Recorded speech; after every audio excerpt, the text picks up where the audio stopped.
Hi! We are talking today about 3 topics: electric shock, direct current and alternating current, and power. We are going to jump right into it talking about electric shock today. So that is our first topic. You'll see that I actually don't have a lot that I write down here. When you're taking notes on today's video, I would highly recommend writing down any concepts that seem really important. We're going to start today by talking about electric shock. Now, you know that if you walk on the carpet and you rub your socks on the carpet and then you go over to a doorknob and you touch that doorknob, a little bit of charge will transfer from your finger to that doorknob, and you experience that as an electric shock. When we're talking electric shock, all that we're talking about is current where we don't want current to be. That's all that electric shock is. Electric shock is when you experience a current in a place where you don't actually want current there. So, a little bit about electric shock. First, you've seen probably before things where you see like a sign that says like danger, high voltage. Well, the truth is that voltage isn't really what's dangerous to you. What's dangerous to you is current. Current is the movement of charge, the flow of charge, and voltage creates a current, but you can also have a voltage without having a current, and that is not dangerous. Let me show you an example. Stay right where you are. One moment, please. Okay. Here I have a battery. This battery has 2 ends. If you look here, it has a high potential end. And it's actually, I don't think you can see really the labels on this thing. But this is labeled as the high potential end. It says 6 volts right here. This is labeled, this is labeled right here as the little negative end. You can maybe see the little negative sign there. So this is my low potential end. Now this thing has a potential difference. But if it's just sitting here, I do not fear this battery. I do not fear getting shocked from this battery just because it has a potential difference. Potential difference is not what hurts you. Current is what hurts you. Your whole body relies on electrical signals to function. The way that it works is your brain sends an electrical signal down to your muscles, and that tells your muscles to contract. If I wanted to grab this battery right here, I would take my hand, I'd reach out, and then my brain would send a message and it would say, hey, muscles in your forearm, contract, and the muscles in my forearm would contract, and then I would grab this battery like this, and that's how I would hold on to it.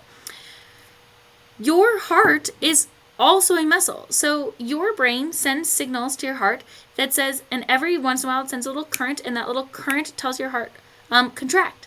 And so your brain sends a message to your heart that says, contract, contract, contract, contract, contract, and your heart keeps contracting. Well, if you put a current through your body, and that current goes through your heart, then that current tells your heart, contract, and your heart stops pumping. It doesn't do what it's supposed to do where it contracts and then releases. It just stays contracted like this. And all of a sudden, you're not pumping blood through your body anymore. This is a serious, serious issue.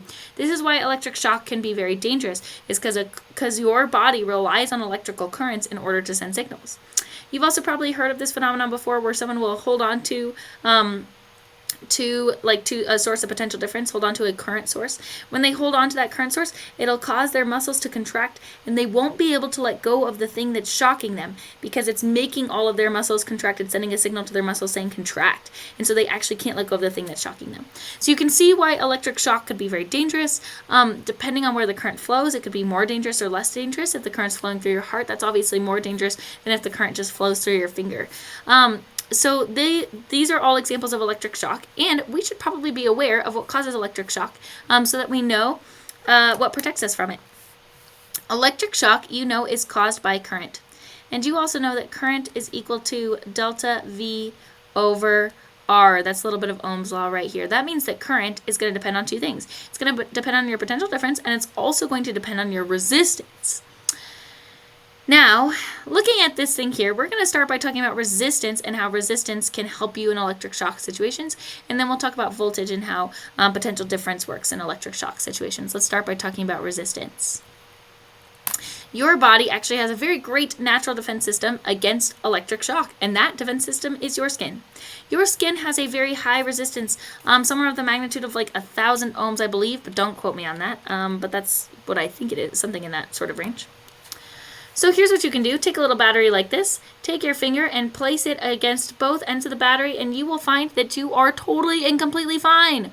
Why? Because your skin has such high resistance. So even though this battery does have a potential difference here, you have so much resistance, your resistance is so high that the current is relatively low, and so you don't get any current that flows through your finger and you feel totally okay. Your skin has a very high resistance. The internal organs inside of your body, not so much. They have a much lower resistance, which is why electric shock can be very dangerous if it makes its way through your skin. If it makes its way through your skin and into your body, then that current can flow very easily through the internal organs inside of your body, and that is dangerous to have a bunch of electrons just speeding their little way, zipping on through you. That is not a great situation for you. If you can lower the resistance of your skin through a few different things first. You can, if your skin is wet, that makes it way less resistive. It lowers the resistance of your skin pretty significantly. This is why it's very dangerous to have a hairdryer with you in the bathtub, because if you have a hairdryer with you in the bathtub, your skin has way less resistance, and also that water is a relatively good conductor of electricity. Water by itself is a poor conductor of electricity, but when it has ions dissolved in it, and all of the water in your bathtub does, then that water ends up being a pretty good conductor of electricity, actually. And so then you have your hairdryer provides a potential difference source. If you got a high potential spot and a low potential spot, you put that in the battery. Well, now, or you put that in the water. Now you also have a path between the high potential place and the low potential place, the water. And you're in it and you have low resistance. And if you have low resistance, well, then you're bound to get shocked, because lower resistance means higher current that's traveling through you. Now here's something else that you can do. You take your fingers here, you place them on either end of the battery, and you'll experience no shock. But if you take a different part of your body, something with slightly less resistance, something like your tongue, like that, this is totally something you should do at home. Like 100% would recommend. Find a little 9-volt battery. Mine's a 6-volt battery here. It looks large and intimidating, but it's actually not really truly that large and intimidating. It's only 6 volts, you can see here. Find a little 9-volt battery, and if you didn't do this when you were a child, now is the perfect time to try. Take a 9-volt battery, and set both terminals of the battery on your tongue. You'll feel it won't hurt. It really does not hurt terribly, but you do get a little bit of a tingling sensation. Why? Because your tongue has a much lower resistance than your skin. Lower resistance, higher current. You'll feel a little tingle right on your tongue there as that little current travels across you. That's a little on resistance. One last little story for you. When I was in probably 9th grade, maybe 10th grade, I decided to repaint the walls of my room. And so I was painting the walls of my bedroom at home. I was painting them blue. When I got some of the paint on the wall outlet, and I said, ooh, don't love that that's there. So I took my finger and I wiped the paint off the wall outlet. Here's the thing. This little battery here has a potential difference between the two ends of 6 volts. Your wall outlet, between the two little holes where you put the little prongs, between those two little holes, you got a potential difference of 120 volts. That paint did 2 things. First, it lowered the resistance here, and second, it made a path from the high potential place to the low potential place. When I took my finger and I went like this, that was not a pleasant feeling, let me tell you. Definitely not a comfortable situation. It's not comfortable, but it won't kill you, because if I just go like this, then this end of my finger is on the high potential place, this end of my finger is on the low potential place, and I get a little current traveling through my finger right here. Here's what would be way worse is if I took both my thumbs and I wiped down like that, because then don't I have one thumb on the high potential place, one thumb on the low potential place, and current will flow from the high potential place to the low potential place, has a much greater chance of making its way through my heart, which is super dangerous. So there's a little on electric shock and how it relates to resistance. Let's talk about how electric shock relates to potential difference. You've seen before that these little birds will go out and they'll fly around in the world, and then when they decide if they want a place to land, they'll sit down and land on a little wire, a telephone wire. These telephone wires are very, very high voltage wires. The reason why they're super high voltage wires is because that actually makes them be lower resistance. And since they're higher voltage but lower resistance, that means that energy, or I should say electricity, can travel through those wires with much less loss of energy due to heat, because the resistance is so much lower. But that's a whole different story for a whole nother day. But because the voltage is so high, you get these little birds that sit on these really high voltage wires. And yet they don't get shocked. Why?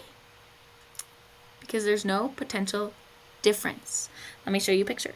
Here is a little wire that is super high voltage. Wait, go back. Okay. It's super high voltage. We got a nice high voltage here. You get a little bird sitting on the wire, puts one foot here, puts one foot here. Here's our little bird. Yes, I am nailing this whole thing right now. That is just a stunning looking bird, if I do say so myself. Perfect. Here's a little bird sitting on a wire. We got one foot. This one foot is at a high voltage place. We got another foot. This other foot is at a high voltage place. Hey, if you had a little charge at a high voltage place, would it flow from a high voltage place to a high voltage place? No. You say, Miss Wilson, charge flows from a high voltage place to a low voltage place. Oh, that's so very true. If you got a little bird with one foot at a high voltage place and another foot at a high voltage place, well, there's not going to be any transfer of charge between these two places. Just like if you had a little soccer ball sitting on top of a little plateau, that soccer ball would not move from here to here of its own. No, you would need something, there would be no reason for it to flow that way. A soccer ball will only move if there's a potential difference. If you have a ramp from a high potential place to a low potential place, then a soccer ball will move. Same thing with charges. Charges won't move from a high potential place to a high potential place. You need a potential difference. If this bird were to take one of its feet and put it on the wire and were to take its other foot and put it on the ground, like this, and I don't really want to talk about what contortions the bird would have to go through in order to make this happen, but let's say that the bird put one foot on the wire and one foot on the ground like this. Well, then you have one foot at a high potential place and the other foot is down here at a low potential place. Oh gosh, and I gotta move this thing again. You are so obnoxious sometimes, but it's okay because you still let me record videos, so I appreciate you. Okay, so this is going to be a low potential place. If you've got one foot on a high potential place and one foot of the bird on a low potential place, then now can charges flow? Yeah, and they totally will, because now they have a path from the high potential place down to the low potential place like this, and charge will absolutely flow through that little bird, and the poor little bird will probably not have the happiest day.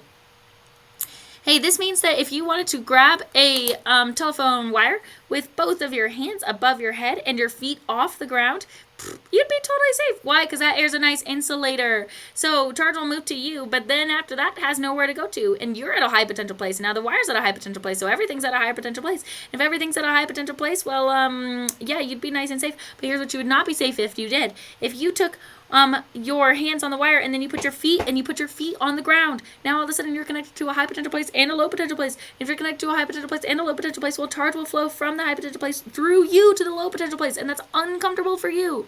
So that's kind of a bad situation. Another thing that you could do, you could totally hang from the telephone wire with one hand as long as your other hand doesn't touch anything. But if you were to try to climb up the telephone pole, that wooden telephone pole, if you were to try to climb up that thing, then you hold onto the telephone pole with one hand and reach out towards the telephone wire with the other hand, and you're holding onto the pole over here and you're reaching out for the telephone wire over here. Well, this is a bad situation because now you have a high potential place and your hand that's grabbing onto the telephone wire.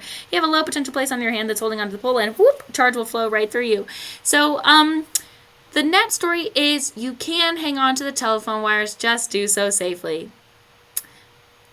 Don't ever tell anyone I told you that. Okay, that's a little on electric shock. Notice that in order for electric shock to happen, it's all about current flow. And current flow depends on two things. It depends on resistance and it depends on potential difference. If you got a lower resistance, well, then you can have current flow. But if your resistance is too high, no current will flow and no shock will happen. The other thing is that you have to have a difference in potential here. You need that delta. If you only have a potential, but you don't have a potential difference, then no charge will flow. So those are some of the essential ingredients that make electric shock. Our next topic, that was topic number 1. Done. Our next topic is direct current and alternating current. And let me get things erased here for us before we go on to the next thing.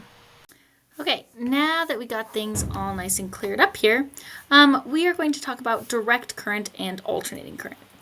Direct current is the type of current that you see in a battery, and we represent it with the letters DC. Direct current normally looks kind of something like this. You got a little battery set up. It is connected to a little circuit here. Oh gosh, wow, that is just really dramatic. Sorry, okay.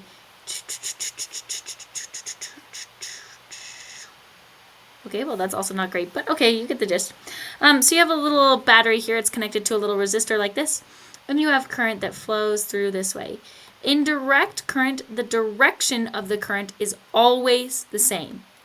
That is the key idea about direct current. If you're writing down a definition now, then I would write down a definition. In direct current, the direction of the current is always the same. It always goes in one direction from the high potential place to the low potential place. In direct current, the direction of the current is always the same.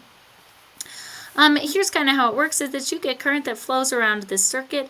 If you have a little light bulb here, pretend that's a little light bulb. If you have a little light bulb here, then charge will flow through the little light bulb, and then the light bulb lights up, and that's a little direct current situation. It's probably what you've been most used to seeing here, because most of what we've been working with so far has been direct current, has been batteries.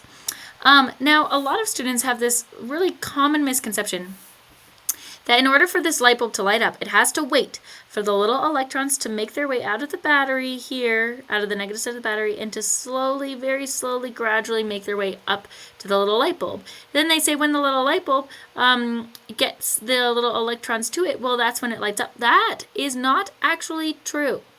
What is true is that the little electrons are already sitting in a weight inside the wire. There are already little electrons everywhere. There are little electrons inside the light bulb as well. And all those little electrons are just sitting inside the wire at attention, ready to go. When you flip the switch and the circuit turns on, well, all the little electrons, they all start to march, and they all start to march together through the little light bulb. And so because the electrons are already there, the light lights up almost instantaneously as soon as that little electric field can get to it, which happens to be at the speed of light, which is a whole different conversation. But for today, you can imagine that happens almost instantaneously, that the moment that you flip the switch, all the little electrons in the little wire start to move.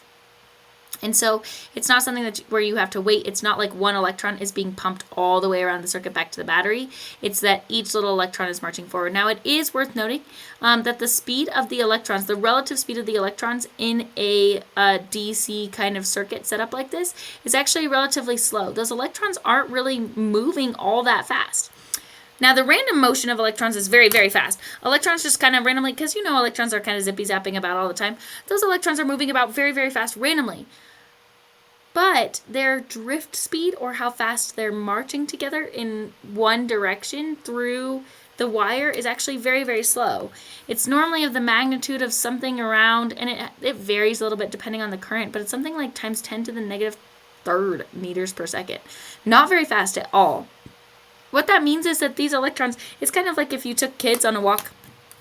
I don't know if you've ever taken some kids on a walk before, and you're there with all the children are kind of like, you're like walking in a straight line, but the children are going zigzaggy all over the place across the street. Like, their forward progression is very, very slow, even though their zigzaggy run around in circles kind of motion might be very fast.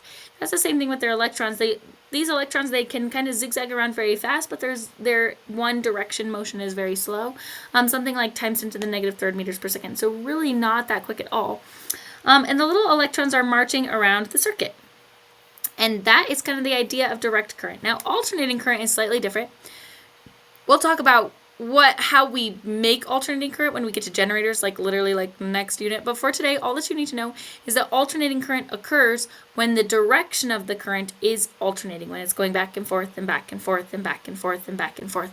Alternating a current, I'll say it one more time for you people who are writing down these definitions. Alternating a current occurs when the direction of the current is constantly alternating back and forth. The direction of the current is constantly alternating back and forth. That's what alternating current is. Now, we haven't really talked about alternating current or how it works yet, but all that you really need to know is that eventually, through a series of events, in alternating current, you get a situation where the positive end, or the high potential place, and the low potential place are constantly flip-flopping back and forth. So this one starts positive, and then it ends up being negative, and this side starts negative, and then it ends up being positive, and it constantly flips back and forth and back and forth. Again, we'll work on the more specifics of how that happens in the next unit when we talk about generators. Even though the direct current is the one that we've talked about more in class, alternating current is probably the one that you experience more often. Alternating current, you can see alternating current from anything that comes from a generator is normally alternating current. Anything that comes from the power plant to your house, that's alternating current. Anything that comes from your wall outlet, that's alternating current. So all of those kinds of things, like most of the electricity that you're using in your daily life that's not running off a battery, something that doesn't need to be recharged, like the lights in this room, for example, or like right now my computer is connected to, well, you can't see, oh gosh, I can't even bring my charger cord over there. But it's connected by a charging cord to the outlet. That outlet is providing some alternating current that's headed towards my little computer here. So most current is alternating current that we use in our daily lives. The reason why alternating current is so very helpful to us is that the way that it works is the positive and negative side keep flipping back and forth, which means the direction of the current keeps flipping back and forth. So in alternating current, you would have like a current that starts out going this way, but then the high potential and low potential ends switch, and so then it goes this way, and then it goes this way, and then it goes this way. And what the electrons basically do is instead of all of the electrons marching in one direction, the electrons each kind of take a step one way, and then they each take a step back the other way, and then they each take a step one way, and then they each take a step back the other way. So effectively the electrons are just kind of vibrating in their places. But hey, we know that it actually doesn't matter which way the electrons are going. Either way will be a current, and either way will work for us. So if the electrons are marching this way, we have a current. If the electrons are marching back this way, we have a current. So we just have a lot of current. So we have current going this way, then current going this way, then current going this way, then current going this way, back and forth and back and forth and back and forth and back and forth. And that totally works for us. It creates a great alternating current that we can use for everything. Now, here's the problem. Actually, first, here's why alternating current is really, really helpful. Alternating current is great for if you want to make electricity travel really long distances. Because if you're trying to make electricity travel really long distances, do you really want to send little electrons all the way from the power plant to your house?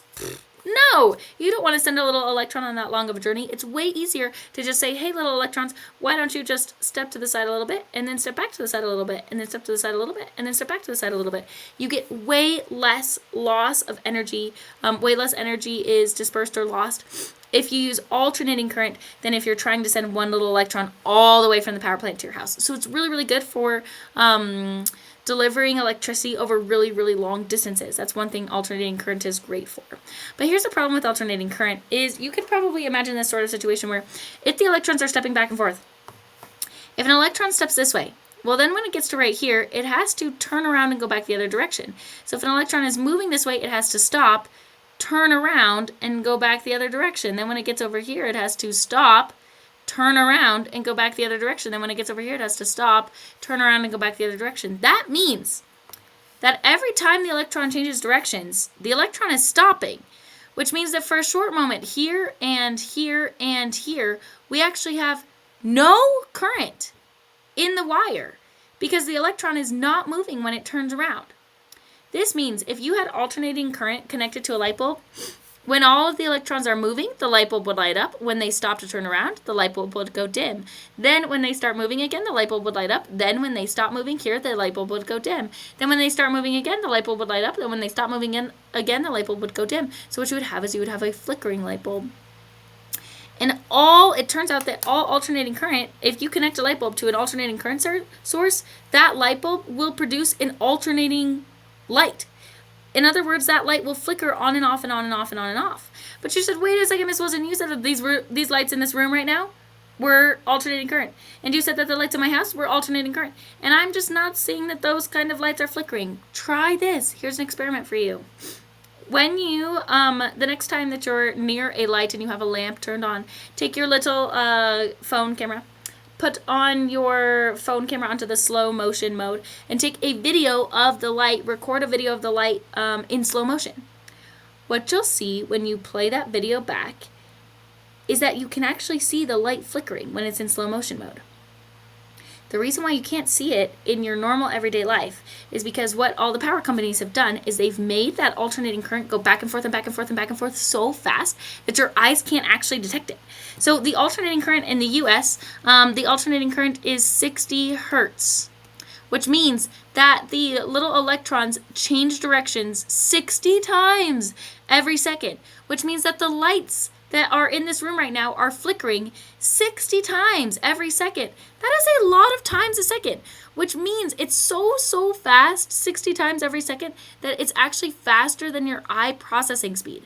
Your eye doesn't see 60 frames per second. It sees less than that. I don't want to tell you the exact number right now because I don't totally remember it and I don't want to misquote you. I feel like it's somewhere in the 20 to 40 hertz range, but I could be totally wrong on that, so do fact check me. But your eyes don't see 60 frames a second. So your eyes aren't perceptive enough to pick up on the flickering. And so that means that the flickering is happening all the time, but you just can't see it. And so if you use a slow motion camera, you can actually see when it flickers on and off and on and off and on and off. Cool stuff there, yeah? That's a little bit on direct current and on alternating current. Before we go on, I'd probably maybe take a quick pause and answer this question. Can you answer the question, what are some of the advantages and disadvantages of both direct current and alternating current? Go ahead and answer that question. I'll clear things out here and then we'll talk power. Okay, last thing that we're going to talk about today is power. When you have a little circuit like this one, and you got a little resistor in here like this, if you connect this resistor to this battery like this, current will flow from the battery through this little resistor around and around and around and around and around. What will happen is if you feel this resistor, you'll feel that resistor will feel nice and hot. You want to know how a toaster works? A toaster is basically filled with resistors. And as the current runs through them, the current heats up those little resistors. They get really, really hot and they toast your toast. And that's pretty much it. Also how light bulbs work, incandescent light bulbs. They work because a little bit of current runs through that little filament. Most of it turns into heat, but some of it turns into light. So we see that we can actually get a lot of energy out of a little resistor here that's in a circuit. Well, here's what happens is that current moves through this thing. And when that current moves through this thing, that current, oh gosh, I gotta move this thing over here. So sorry, team. That current is going to create a little bit, it's going to put a little bit of, oh gosh, hello. Okay. When the current moves through, you get little electrons that are making their way through that little resistor. Well, as those little electrons travel through, they're moving very quickly and they're bumping into other particles all over the place. As they bump into those other particles, they get those other particles starting to move. Those little particles start to move, and then all of a sudden we got some kinetic energy. We say that the average kinetic energy gives us the temperature of that thing. And so we transfer heat energy to these little devices inside of our circuits when we have current running through them. To talk about how much energy runs through one of these little things, we talk about it in terms of power. Here's what you know. You know, we'll do a short derivation here, that power is equal to delta, oh gosh, I was going to jump the gun here and just give you the full equation. No, we're doing a derivation. We know that power from last time is equal to work divided by time. Where work is just, you'll remember this, it's just the energy that is transferred into the system. Well, in this case, if you have an electric circuit, the energy that you're transferring is electric potential energy.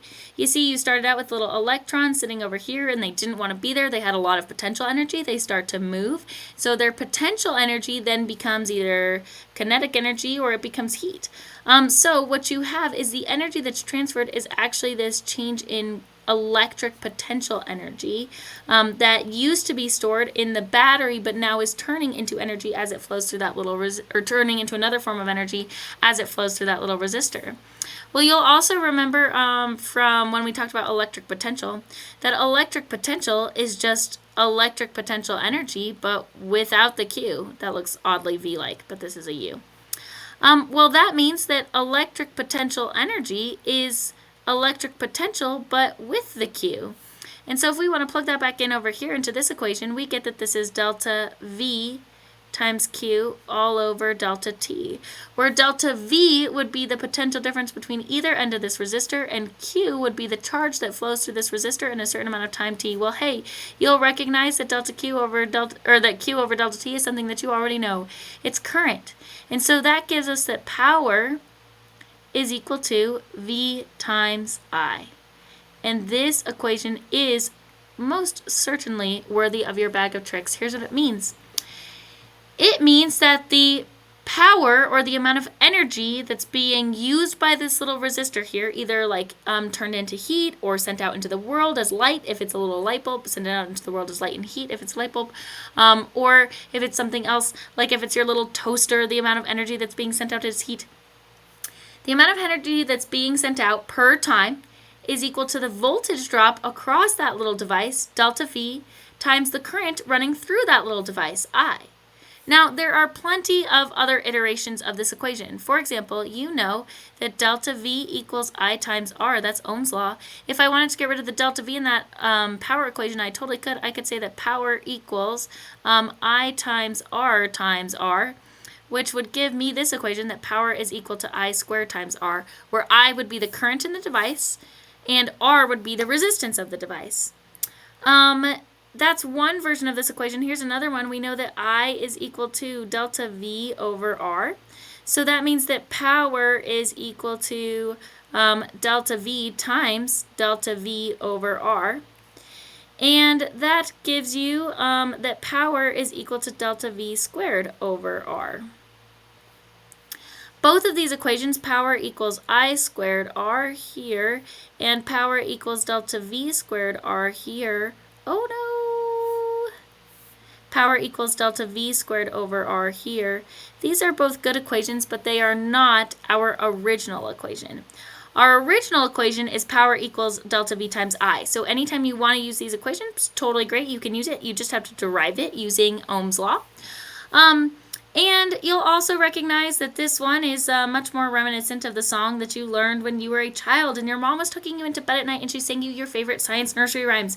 And she once sang to you, she tucked you into bed, she sang, "Twinkle, twinkle, little star, voltage equals I times R. Up above the world so high, power equals V times I." Yes, that's it, folks. Lovely little song there that your mom used to sing to you. Just so wonderful. It brings back such good, warm and fuzzy memories. So you can use this equation anytime that you are trying to find how much power output any sort of device is having in a circuit. You can use this equation. Or if you need a little, if you aren't given V and I, then you can use I squared R or delta V squared over R to find what you're looking for.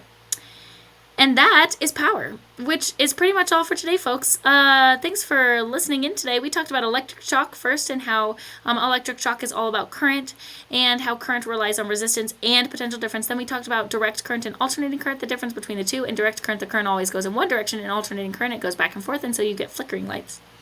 Then we talked about power, how power equals delta V times I, and how that's the amount of energy that one of those little devices in a circuit is using in a certain amount of time. And wow, that's all for today, folks. I hope you have a wonderful, wonderful rest of your day wherever this video finds you. And I'll see you again soon. Bye, good people.